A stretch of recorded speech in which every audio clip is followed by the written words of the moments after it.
महाकाल की काली। उद्धरण। काली का अर्थ है समय और काल काल जो सभी को अपने में निगल जाता है। भयानक अंधकार और शमशान की देवी। वेद अनुसार समय ही आत्मा है और आत्मा ही समय है। दोस्तों, वीडियो में आगे बढ़े उसके पहले आप लोगों से एक विशेष आग्रह करना चाहूंगा। यदि आप चैनल पर पहली विजिट कर रहे हैं तो चैनल को सब्सक्राइब करके घंटी के बटन को ऑल पर सेट कर लें, ताकि चैनल पर आगे आने वाली वीडियो का नोटिफिकेशन आपको मिलती रहे। प्यारे दर्शकों, मां कालिका की उत्पत्ति धर्म की रक्षा और पापियों तथा राक्षसों का विनाश करने के लिए हुई है। काली को माता जगदम्बा की महामाया भी कहा गया है। मां ने सती और पार्वती के रूप में जन्म लिया था। सती रूप में ही उन्होंने 10 महाविद्याओं के माध्यम से अपने 10 जन्मों की शिव को झांकी दिखा दी थी। मां काली के 4 रूप हैं: दक्षिणा काली, शमशान काली, मातृ काली और महाकाली। माता ने महिषासुर, चंड, मुंड, धूम्राक्ष, रक्तबीज, शुंभ, निशुंभ आदि राक्षसों के वध किए थे। कलियुग में 3 देवता जागृत कहे गए हैं: हनुमान जी, कालिका और भैरव। कालिका की उपासना जीवन में सुख, शांति, शक्ति, विद्या देने वाली बताई गई है। मां कालिका की भक्ति का प्रभाव व्यवहारिक जीवन में मानसिक, शारीरिक और सांसारिक बुराइयों के अंत के रूप में दिखाई देता है, जिससे किसी भी इंसान के तनाव, भय और कलह का नाश हो जाता है। हिंदू धर्म में सबसे जागृत देवी है मां कालिका। मां कालिका को खास तौर पर बंगाल और असम में पूजा जाता है। उद्धरण। काली शब्द का अर्थ काल और काले रंग से है। काल का अर्थ समय होता है। मां काली को देवी दुर्गा की 10 महाविद्याओं में से एक माना जाता है। कालिका के दरबार में जो एक बार चला जाता है उसका नाम पता दर्ज हो जाता है। यहाँ यदि दान मिलता है तो दंड भी, आशीर्वाद मिलता है तो श्राप भी। आप कालिका के दरबार में जो भी वादा करें उसे पूरा जरूर करें। जो भी मन्नत के बदले में करने का वचन दे उसे पूरा जरूर करें, अन्यथा कालिका माता रुष्ट हो सकती है। जो एकनिष्ठ, सत्यवादी और वचन का पक्का है, समझो उसका काम भी तुरंत होगा। मां दुर्गा ने कई जन्म लिए थे। उनमें से 2 जन्मों की कथाएं ज्यादा प्रसिद्ध हैं। पहला, जब उन्होंने राजा दक्ष के यहाँ सती के रूप में जन्म लिया था और फिर वे यज्ञ की आग में कूदकर भस्म हो गई थी। दूसरा, जब उन्होंने पर्वतराज हिमालय की पुत्री के रूप में जन्म लिया तब वे पार्वती कहलाईं। दक्ष प्रजापति ब्रह्मा के पुत्र थे। उनकी दत्तक पुत्री थी सती, जिन्होंने तपस्या करके शिव को अपना पति बनाया। लेकिन शिव की जीवन शैली दक्ष को बिल्कुल ही नापसंद थी। शिव और सती का अत्यंत सुखी दाम्पत्य जीवन था, पर शिव को बेइज्जत करने का ख्याल दक्ष के दिल से नहीं गया।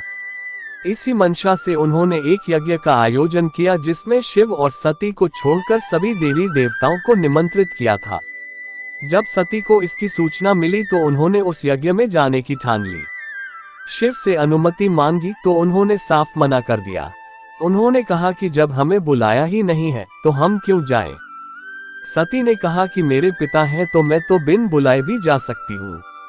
लेकिन शिव ने उन्हें वहां जाने से मना किया तो माता सती को क्रोध आ गया और क्रोधित होकर वे कहने लगी, मैं दक्ष यज्ञ में जाऊंगी और उसमें अपना हिस्सा लूंगी, नहीं तो उसका विध्वंस कर दूंगी।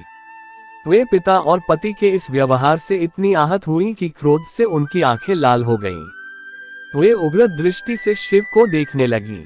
उनके होंठ फड़फड़ाने लगे। फिर उन्होंने भयानक अट्टहास किया। शिव भयभीत हो गए। वे इधर उधर भागने लगे।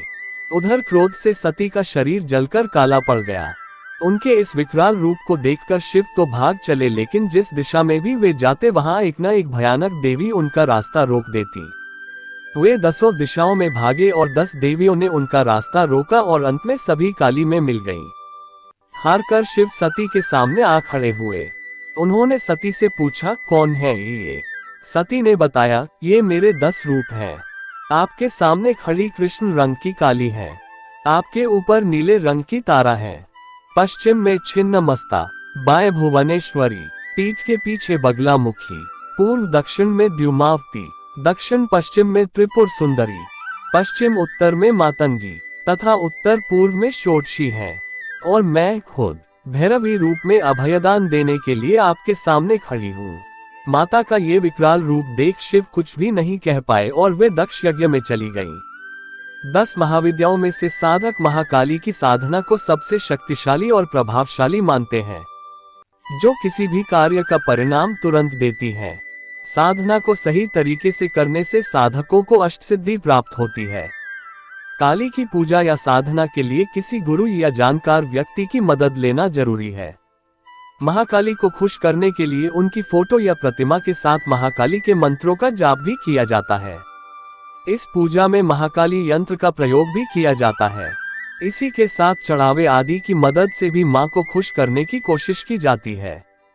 अगर पूरी श्रद्धा से मां की उपासना की जाए तो आपकी सारी मनोकामनाएं पूर्ण हो सकती हैं।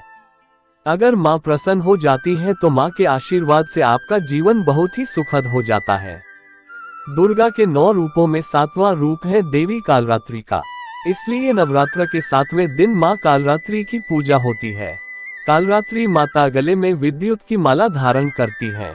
इनके बाल खुले हुए हैं और गर्दभ की सवारी करती हैं, जबकि काली नरमुंड की माला पहनती हैं और हाथ में खप्पर और तलवार लेकर चलती हैं। काली माता के हाथ में कटा हुआ सिर है जिससे रक्त टपकता रहता है। भयंकर रूप होते हुए भी माता भक्तों के लिए कल्याणकारी है। कालरात्रि माता को काली और शुभंकरी भी कहा जाता है। कालरात्रि माता के विषय में कहा जाता है कि ये दुष्टों के बाल पकड़कर खड्ग से उसका सिर काट देती हैं। रक्तबीज से युद्ध करते समय मां काली ने भी इसी प्रकार से रक्तबीज का वध किया था। माता काली की पूजा या भक्ति करने वालों को माता सभी तरह से निर्भीक और सुखी बना देती हैं। वे अपने भक्तों को सभी तरह की परेशानियों से बचाती हैं। लंबे समय से चली आ रही बीमारी दूर हो जाती है। ऐसी बीमारियां जिनका इलाज ही संभव नहीं है, वह भी काली की पूजा से समाप्त हो जाती हैं। काली के पूजक पर काले जादू टोने टोटकों का प्रभाव नहीं पड़ता। हर तरह की बुरी आत्माओं से माता काली रक्षा करती हैं, कर्ज से छुटकारा दिलाती हैं, बिजनेस आदि में आ रही परेशानियों को दूर करती हैं, जीवन साथी या किसी खास मित्र से संबंधों में आ रहे तनाव को दूर करती हैं, बेरोजगारी, करियर या शिक्षा में असफलता को दूर करती हैं, कारोबार में लाभ और नौकरी में प्रमोशन दिलाती हैं। हर रोज कोई न कोई नई मुसीबत खड़ी होती हो तो काली इस तरह की घटनाएं भी रोक देती हैं। शनि राहु की महादशा या अंतरदशा, शनि की 7.5, शनि का ढैया आदि सभी से काली रक्षा करती है। पितृदोष और कालसर्प दोष जैसे दोषों को दूर करती है। ब्रह्मा जी के शरीर से ब्राह्मी, विष्णु से वैष्णवी, महेश से महेश्वरी और अंबिका से चंडिका प्रकट हुई। पल भर में सारा आकाश असंख्य देवियों से आच्छादित हो उठा। ब्राह्मणी ने अपने कमंडल से जल छिड़का जिससे राक्षस तेजहीन होने लगे। वैष्णवी अपने चक्र, महेश्वरी अपने त्रिशूल से, इंद्राणी वज्र से और सभी देवियां अपने अपने आयुधों से आक्रमण कर रही थी। राक्षस सेना भागने लगी। तब रक्तबीज ने राक्षसों को धिक्कारा कि वे स्त्रियों से डरकर भाग रहे हैं। रक्तबीज हमला करने आया तो इंद्राणी ने उस पर शक्ति चलाई जिससे उसका सर कट गया और रक्त भूमि पर गिरा। किंतु पूर्व वरदान के प्रभाव से उस रक्त से फिर एक रक्तबीज उठ खड़ा होता और अट्टहास करने लगता। जैसे ही शक्तियां उसे मारती, उसके रक्त से और असुर उठ खड़े होते। जल्द ही चारों तरफ असंख्य रक्तबीज दिखने लगे। मां चंडिका ने श्री काली से कहा कि इसका रक्त भूमि पर गिरने से रोकना होगा, जिससे और रक्तबीज न जन्मे। देवी काली ने कहा कि आप सब इन्हें मारे, मैं एक बूंद रक्त भी भूमि पर न पड़ने दूंगी। और ऐसा ही हुआ भी। जल्द ही सारे नए रक्तबीज युद्ध में मारे गए। तब रक्तबीज समझ गया कि काली उसे पुनर्जीवित नहीं होने दे रही है, तो वह चंडिका को मारने दौड़ा। तब चंडिका ने उसे मार दिया और काली ने रक्त को भूमि पर न गिरने दिया। देवता चंडिका की जय जयकार करने लगे। श्री मार्कंडेय पुराण एवं श्री दुर्गा सप्तशती के अनुसार काली मां की उत्पत्ति जगत जननी मां अम्बा के ललाट से हुई थी। कथा के अनुसार शुंभ निशुंभ दैत्यों के आतंक का प्रकोप इस कदर बढ़ चुका था कि उन्होंने अपने बल, छल एवं महाबली असुरों द्वारा देवराज इंद्र सहित अन्य समस्त देवतागणों को निष्कासित कर स्वयं उनके स्थान पर आकर उन्हें प्राणरक्षा हेतु भटकने के लिए छोड़ दिया।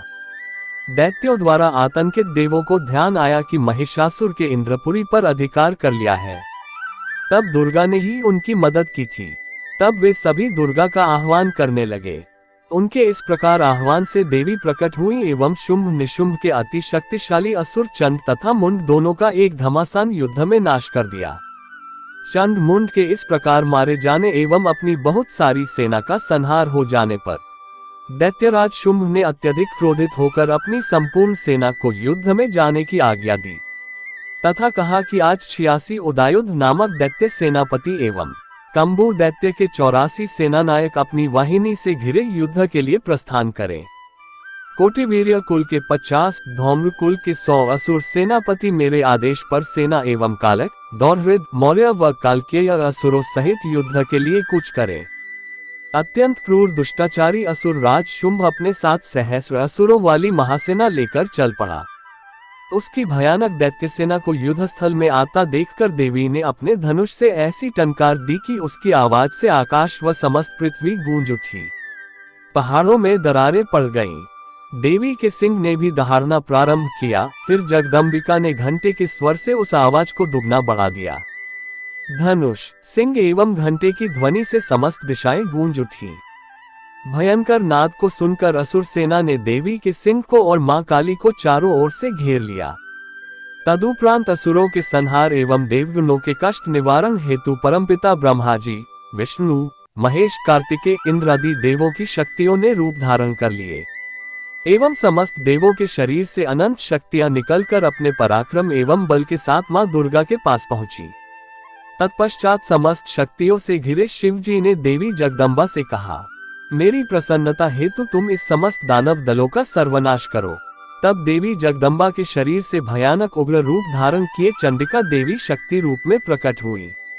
उनके स्वर में सैकड़ों गीदड़ों की भांति आवाज आती थी। असुरराज शुंभ निशुंभ क्रोध से भर उठे। वे देवी कात्यायनी की ओर युद्ध हेतु बढ़े। अत्यंत क्रोध में चूर उन्होंने देवी पर बाण, शक्ति, शूल, फरसा, ऋषि आदि अस्त्रों शस्त्रों द्वारा प्रहार प्रारंभ किया। देवी ने अपने धनुष से टंकार की एवं अपने बाणों द्वारा उनके समस्त अस्त्रों शस्त्रों को काट डाला जो उनकी ओर बढ़ रहे थे। मां काली फिर उनके आगे आगे शत्रुओं को अपने शूलादि के प्रहार द्वारा विदीर्ण करती हुई व खट्वांग से कुचलती हुई समस्त युद्धभूमि में विचरने लगी। सभी राक्षसों चंड मुंडादि को मारने के बाद उसने रक्तबीज को भी मार दिया। शक्ति का यह अवतार एक रक्तबीज नामक राक्षस को मारने के लिए हुआ था। फिर शुंभ निशुंभ का वध करने के बाद भी जब काली मां का गुस्सा शांत नहीं हुआ, तब उनके गुस्से को शांत करने के लिए भगवान शिव उनके रास्ते में लेट गए और काली मां का पैर उनके सीने पर पड़ गया। शिव पर पैर रखते ही माता का क्रोध शांत होने लगा। प्यारे दर्शकों, वीडियो में दी गई जानकारी आपको अच्छी लगी हो तो वीडियो को लाइक शेयर करके कमेंट बॉक्स में जय माता दी अवश्य लिखें। धन्यवाद।